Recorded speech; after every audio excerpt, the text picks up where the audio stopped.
We continue our look ahead to the action coming up this weekend in college football with Mr. College Football himself, Tony Barnhart, here on College Football 360. Let me ask you about South Carolina taking on Kentucky.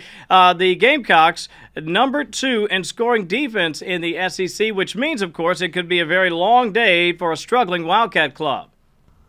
Well, they can't get any points on the board. I mean, Maxwell Smith was not able to play, and Morgan Newton, the backup, just simply could not do anything against the Gators. It'll look very similar to that. Kentucky, by the way, has, like I said, has never beaten Steve Spurrier. And so, listen, I know Steve Spurrier, he's going to win the game. He's going to try to get Connor Shaw the record of 25 consecutive completions. Look for that early on.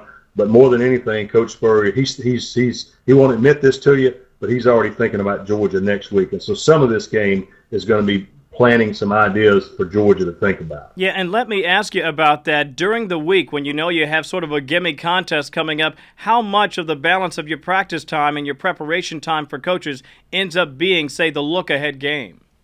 I've known coaches to take a segment or two from a practice to work on a few things. They don't want it to get out that that's what they're doing, but they will do it. So Mr. College Football has South Carolina winning easily over Kentucky this weekend. Remember, SC knocked them out in Columbia 54-3 last year, so it could be a tough time for the Wildcats.